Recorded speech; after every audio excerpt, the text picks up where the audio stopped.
예수 그리스도의 이름으로 감사하며 기도하옵나이다. 아멘. 할렐루야.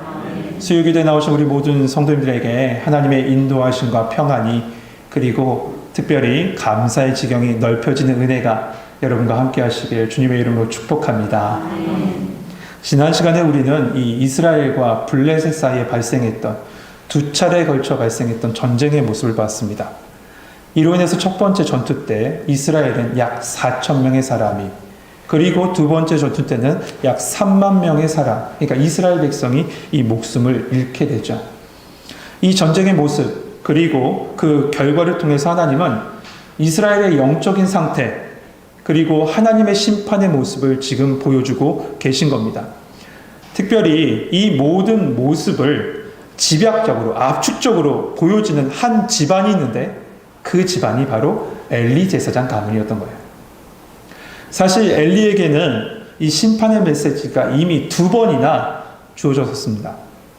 첫 번째, 한 번은 언제냐면 하나님의 사람을 통해서 엘리 가문에 이루어질 심판에 대해서 말씀을 들었고요.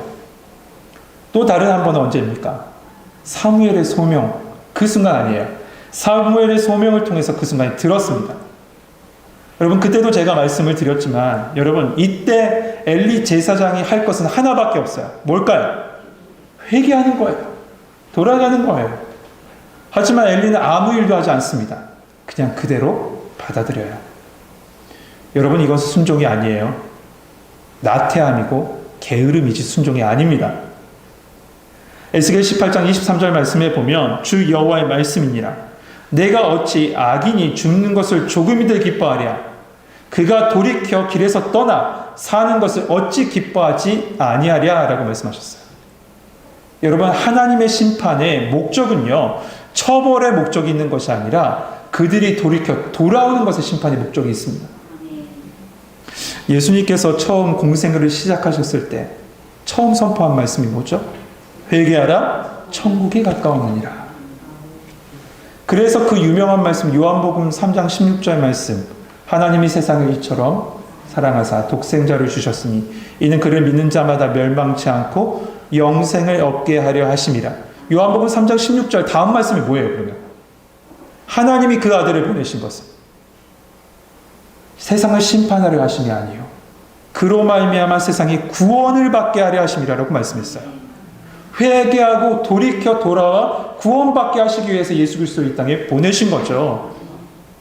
이것을 알았기 때문에 사도행전에 보면 제자들도 공의 앞에서 담대하게 이렇게 선포합니다.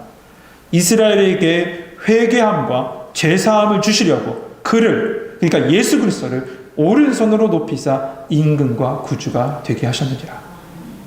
여러분, 하나님의 메시지는 항상 돌아오라는 메시지예요. 그런데 지금 엘리는 나태함으로 그 메시지를 무시해버린 겁니다. 여러분, 하나님의 메시지가 모든 강단에서 선포된 말씀으로 여러분 심령에 선포됐을 때 그 말씀을 붙잡으시고 주님 앞으로 한 걸음 돌아올 수 있는 우리 성도 되시길 주님의 이름으로 축복합니다. 이제 이 심판의 메시지는 실제적으로 역사상으로 딱 보여집니다.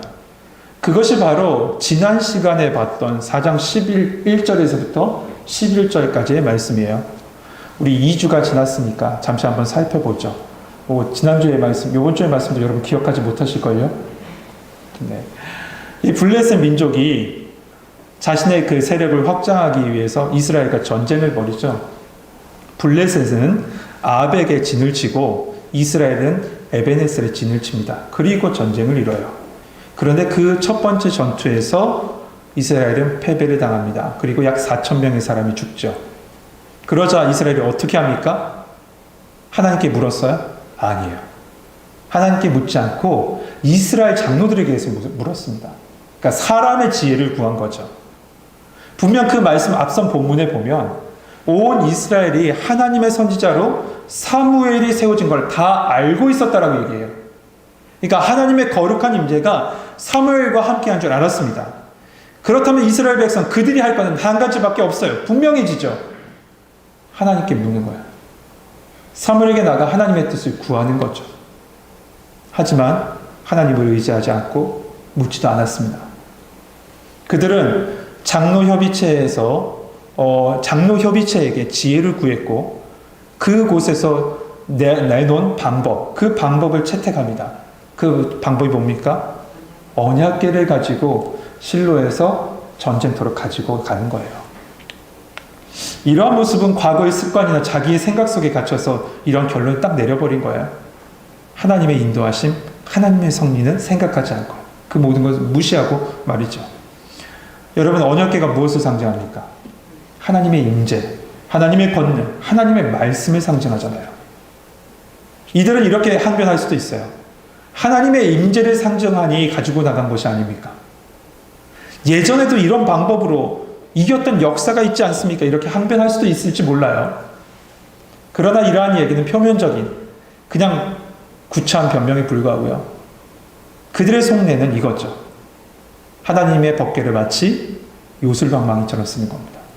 도깨비 방망이처럼 쓰는 거예요. 그렇게 여겼던 거예요. 그런데 중요한 것은 이겁니다. 하나님의 법궤가 지금 전쟁터 안에 있을지 모르지만 하나님은 그들과 함께하지 않으셨다는 사실이에요. 그 결과 이스라엘은 3만 명의 사람이 죽습니다. 여러분, 말이 3만 명이죠. 남성만 3만 명 아니에요. 그렇다는 것은 모든 집에 죽음의 슬픔이 깃들고 있다는 겁니다. 그러니까 여러분, 여기서 유념할 것은 뭐냐 하면 말씀이 엘리 가문의 저주를 다루고 있는 듯 하지만요, 여러분, 이 말씀은 이스라엘 전체의 죄악을 다루고 있는 말씀이에요. 한 가문의 타락에 대한 경고, 심판, 그리고 이어지는 멸망과 슬픔, 그것을 보여주지만 실제적으로 이것은 이스라엘 백성의 타락, 경고, 심판, 멸망의 모습을 보여주는 거죠. 이것을 좀 더 정확하고 자세하게 보여주기 위해서 말씀의 프레임은, 넓게 보았던 프레임은 좁혀서 줌인해서 포커스를 잡고 지금 엘리 가정을 구체적인 예로서 우리에게 보여주고 있는 겁니다. 오늘 본문은 이 다음 상황이 어떻게 이루어지고 있는지를 보여줍니다. 우리 12절 말씀 한번 같이 한번 읽어보죠. 12절 같이 읽겠습니다. 시작.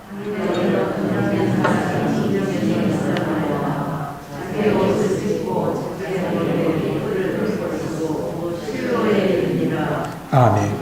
여기서 당일은 하나님의 법궤를 뺏기고 홈리와 비느하스가 죽은 그 당일을 이야기해요. 그만큼 하나님의 심판은 단번에 이루어졌고 지금 단번에 이루어지고 있다는 사실을 가르쳐줍니다. 이 전쟁이 펼쳐졌던 아벡, 그 아벡에서 실로까지 약 35km라고 해요. 그 35km를 이 전령이, 베냐민 출신 전령이 이스라엘의 큰 패배의 소식을 가지고 막 가지고 온 겁니다. 여러분, 야사에 의하면, 실제적인 역사가 아니라 그냥 이야기거리죠. 야사에 의하면 이 베냐민 출신 사람이 바로, 여러분 누구일 것 같으세요? 베냐민 출신 하면 생각나는 사람 없어요? 사울이라고 야사에서 그렇게 이야기되어져요. 아마도 사울이 왕으로 세워진 어떤 극적인 스토리가 필요했기 때문에 그런 야사가 있는지 몰라요. 하지만 성경 어디에도 그가 사울이었단 말은 없습니다. 다만 이후에 이스라엘 1대 왕, 첫 번째 왕이 베냐민 지파에서 나왔다는 것 정도만 암시하는 것일 수도 있겠죠. 그런 정확한 건 아니에요. 이 전쟁터에서 패배했다는 소식, 그 소식을 들은 이스라엘은 울부짖습니다. 13절 말씀 보면 그가 이럴 때 엘리가 길가여 자기의 의자에 앉아 기다리며 그의 마음이 하나님의 괴로 말미암아 떨릴지니라. 그 사람이 성읍에 들어오며 알림에 온 성읍이 부르짖는지라. 여러분 기억하세요? 하나님의 언약궤가 전쟁터에 딱 들어갔을 때 이스라엘 백성은 환호성을 질렀습니다. 승리의 환호성을 불렀어요. 그런데 지금 그 환호성은 부르짖음, 울부짖음으로 바뀌어버려요. 성도 여러분, 인간의 지혜와 인간의 죄의 마지막이 이와 같습니다. 처음에는 사람의 방법이 참 지혜로워 보여요. 사람의 방법이 굉장히 능력이 있는 것 같습니다. 죄도 그래요. 굉장히 달콤하고 어떠한 안 좋은 일도 일어나지 않을 것 같아요. 도리어 잘 되고 사람들에게는 환호성을 듣습니다. 그러나 그 마지막은 뭡니까? 무능함과 무지와 패배와 무너짐을 보게 될 것입니다. 전쟁의 시작에는 분명 환호성과 승리의 그 확신을 가지고 사람들은 크게 외쳤지만 하지만 지금 이스라엘에게 들려오는 소리는 슬픔과 울부짖음의 소리였습니다. 그런데 엘리는 그 울부짖음의 소리를 듣고도 이게 무슨 뜻인지 알지 못했어요. 이것에 대해서 성경은 이렇게 설명하고 있죠. 15절 말씀에 보면 그때 엘리의 나이가 98세라. 그의 눈이 어두워서 보지 못하더라. 이 말씀은 단순하게 육체적인 노쇠함으로 인함이다. 나이가 많아서 그렇다. 이걸 합리화하기 위해서 적어놓은 것은 분명히 아닐 겁니다. 이것은 무슨 의미입니까? 엘리 제사장의 영적인 눈이, 영이 노쇠해졌다, 어두워졌다라는 것을 말하고 있는 거예요. 그러다 보니 들리는 기도 어두워져서 듣지 못하고 있는 거죠. 이러한 모습은 이미 말씀 속에서 수차례 나타납니다.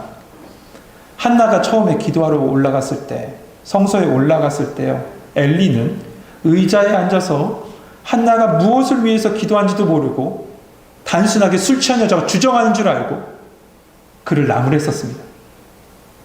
눈이 어두워지고 귀가 어두워져서 그래요.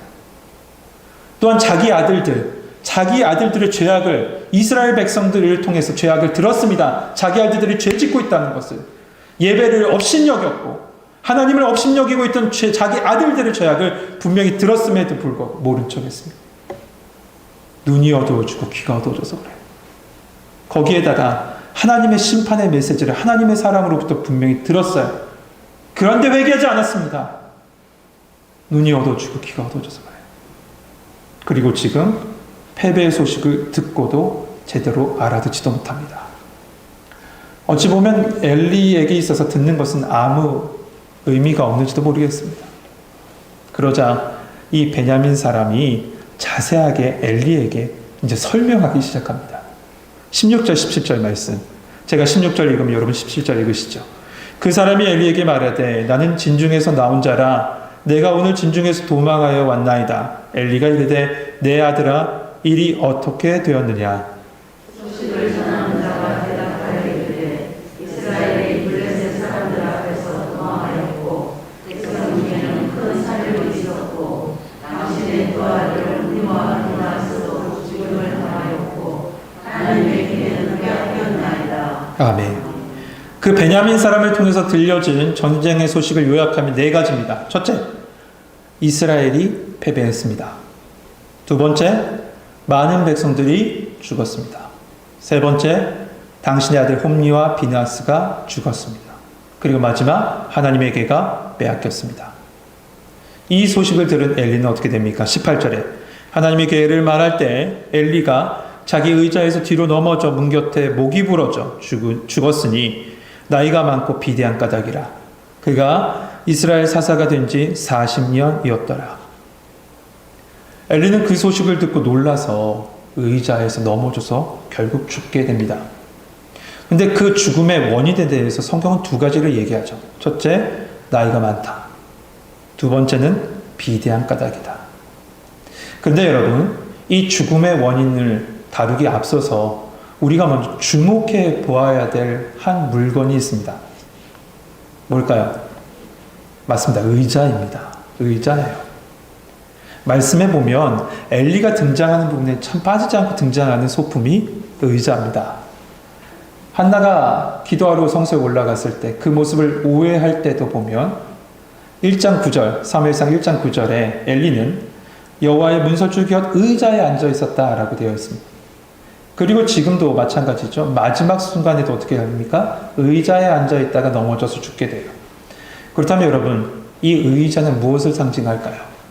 의자는 여기서 의자로 쓰여져 있던 키셋이라는 단어는요, 평범한 우리가 아는 의자에서 하나님의 영광의 보좌까지 아주 다양한 쓰임새가 있어요. 그런데 사무엘 이 말씀에서 보면 전반적으로 이 단어는 어느 말씀에 쓰여지냐? 영광의 보좌라는 의미로 쓰여집니다. 영광의 보좌. 2장에 보면 한나의 기도가 나오잖아요. 그 기도 속에도 보면 영광의 자리라고 할 때 그 자리란 단어도 바로 이 단어를 써요. 그리고 하나님께서 이 사무엘하에 다윗을 부르실 때 그는 내 이름을 위하여 집을 건축할 것이고 나는 그 나라 왕위를 영원히 경고하게 하리라 할 때 왕위라는 단어도 이런 바로 이 단어 키셋이라는 의자라는 단어를 쓰고 있습니다. 그러니까 이 의자는 어떤 것을 의미합니까? 권능, 권위를 상징하는 게 바로 의자의 의미입니다. 그런데 그 의자 위에 엘리는 앉아만 있어요. 그 자리에 앉아만 있다고요. 원래 그 의자의 주인은 누구세요? 하나님이시잖아요. 원래 주인의 하나님께서 잠시 그에게 그 자리를 맡기는데 그는 본인 스스로 그 자리가 자기 자리인 줄 알고 주인 돼서 그 자리에 눌러 앉아 있다고요. 성도 여러분, 권위와 능력은요, 권위의 의자에 앉아 있을 때 나오는 것이 아니에요. 십자가 아래 무릎 꿇을 때 나옵니다. 여러분 기억하십시오. 능력은 십자가 아래 무릎 꿇을 때 나와요. 내가 세워진다고, 내가 높은 자리에 앉은다고 나오는 것이 아니에요. 십자가 아래예요. 십자가 아래예요. 그때 하나님께서 세워주십니다. 그때 막혔던 것이 열립니다. 묶였던 것이 풀려지는 역사가 있게 될 줄 믿습니다. 또한 엘리의 이 죽음의 원인에 대해서 비대함이라는 단어를 또 한번 생각해 봐야 합니다. 비대함이라는 단어, 카베드는 오늘 본문에서 해석한 대로 무겁다, 뚱뚱하다라는 의미 맞습니다. 그 의미로 써요. 그런데 또 다른 의미가 있는 것이, 이 의미가 뭐냐면 존중이 여기다라는 뜻도 있습니다. 존중이 여기다. 그렇다는 건 존중이 여김을 받으실 하나님보다 엘리가 더 존중이 여김을 받았다. 자기 아들들이 더 높임을 받았다라는 것을 의미합니다. 그 결과는 어떻게 됩니까? 하나님의 사람을 통해서 이미 2장 30절에 미리 얘기했습니다. 2장 30절 말씀 한번 찾아보실까요? 2장 30절 말씀 같이 한번 읽어봅시다. 같이 읽겠습니다. 시작.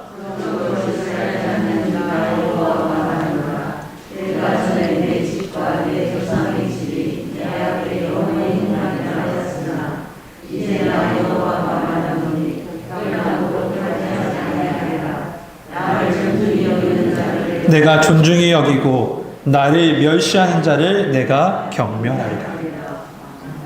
존중히 여긴 자는 존중히 여기지만 오늘 엘리같이 그 존중히 여김을 받으신 하나님 대신 본인이 존중히 여김을 받는다면, 스스로 높아진다면 그 결과는 분명합니다. 멸망이에요. 또한 이 단어, 이 비대함이라는 단어, 카베드라는 단어는 또 다른 뜻이 있습니다. 계속 연결되는데 정말 이 사무엘상 말씀을 보면 이 연결성이 너무나도 좋습니다. 이 카베드라는 단어는 어떤 뜻으로 또 쓰이냐면 영광이라는 뜻도 쓰여요. 영광. 시편 22편 23절 말씀에 보면 여호와를 두려워하는 너희여 그를 찬송할지어다.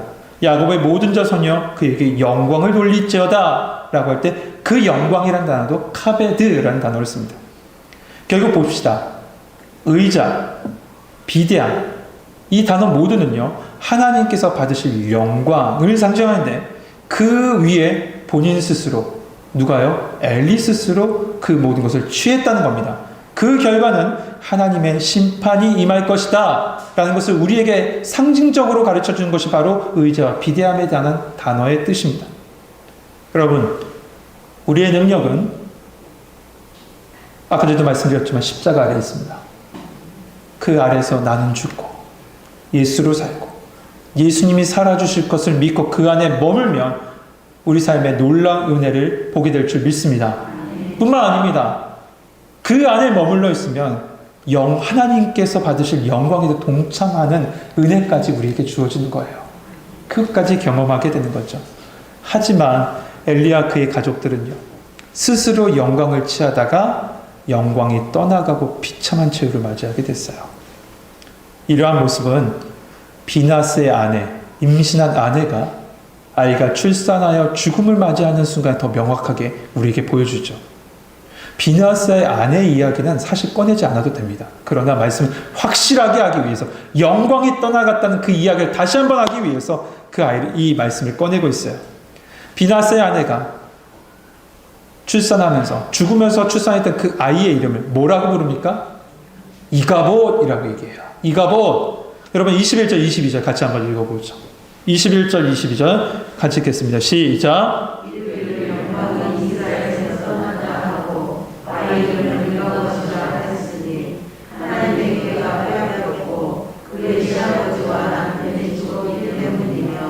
또 이르기를 하나님의 괴를 빼앗겼으므로 영광이 이스라엘에서 떠났다 하였더라.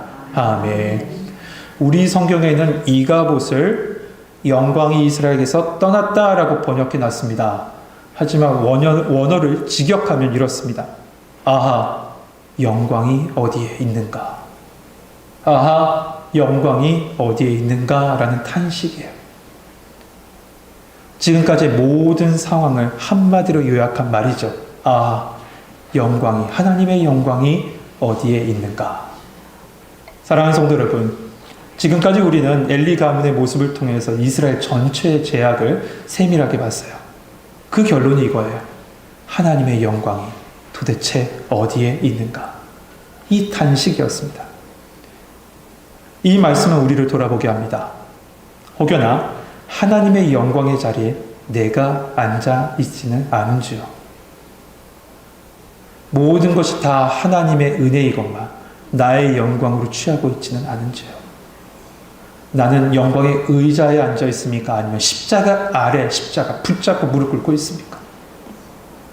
우리의 능력은 하나님 앞에 겸손하고 정직하게 무릎 꿇을 때 우리의 능력이 드러납니다. 여러분, 이 시간에 주님 앞에 겸손하게 그리고 정직하게 나갑시다.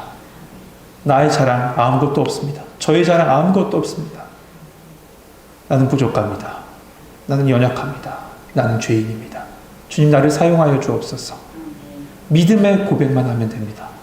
그때 아하, 하나님의 영광이 어디 있는가 라는 탄식 소리가 아니라 여러분의 입술에는 하나님이 모든 걸 하셨습니다. 하나님의 은혜입니다. 그 감사의 고백이 터져나올 줄 믿습니다. 소망합니다. 이 시간에 여러분의 기도 속에, 여러분의 입술 속에 하나님이 하셨습니다. 탄식 소리가 아니라 하나님이 하셨습니다라는 은혜, 감사의 고백이 여러분의 입술과 마음에서 흘러나오길 주님의 이름으로 축복합니다. 우리 이 시간에 말씀 붙잡고 기도합시다. 하나님, 하나님의 영광의 자리에 내가 앉아있지는 않았는지 모르겠습니다. 하나님의 말씀에 가까이 한다라고 하지만 내 귀를 닫고 내 눈을 달아 하나님의 말씀이 아닌 내 생각, 내 뜻대로 지금껏 살아갔는지도 모르겠습니다. 주여, 이 시간에 무릎 꿇고 주님의 십자가 앞에 나아갑니다. 주여, 우리를 불쌍히 여기시사 우리를 인도하여 주옵소서. 내 교만의 마음, 내 자랑의 마음, 내 죄악의 마음, 세상의 지들 다 내려놓게 하여 주시고 하나님이 하셨습니다. 하나님이 하십니다. 하나님의 은혜입니다. 이 믿음의 고백만이 우리의 입술에서 넘쳐나오게 하여 주시옵소서. 이 시간에 한 목소리로 함께 기도합니다. 기도하겠습니다. 사랑이 많으신 하나님 아버지여, 이스라엘 백성들의 죄악이 하나님 아버지여 크게 달했던 그 순간, 아버지 엘리 제사장 가문의 그 모든 저주의 순간을 보여주시면서 이스라엘 전체 죄악을 보게 하신 하나님, 이것이 우리의 거울이며 우리가 하나님 아버지여 이 세상에 살고 있는 모습인 것 같습니다. 주여, 우리는 하나님 아버지여 눈이 어두워서 하나님의 말씀을 보지 못하고 있습니다. 하나님 아버지, 귀가 닫혀져서 하나님의 말씀을 듣지 못하고 있습니다. 분명 끊임없이 하나님 아버지의 말씀이 우리 가운데 선포되고 있건만 나의 자랑과 나의 하나님 아버지 하나님 생각으로 말미암아 하나님의 말씀을 다 튕겨내고 있습니다. 주여, 하나님 아버지, 이 시간에 겸손히 고백합니다. 주여, 나는 아무것도 아닙니다. 나는 부족합니다. 연약합니다. 나는 죄인입니다. 십자가에 무릎 꿇겠습니다. 주의 보좌로 하나님 아버지여 나아가신 하나님을 붙잡겠습니다. 아버지 하나님 아버지, 나를 사용하여 주시옵소서. 아버지 하나님 아버지여, 나 하나님 아버지 은혜만 바랍니다. 하나님 아버지여, 영광이 어디 있느냐 탄식 소리만 내 입술에 나오는 것이 아니라 하나님이 하셨다라고 하나님 아버지 믿음의 고백을 할 수 있는 저희들 되게 하여 주시고 감사의 고백이 인생에 넘쳐나게 하여 주시옵소서.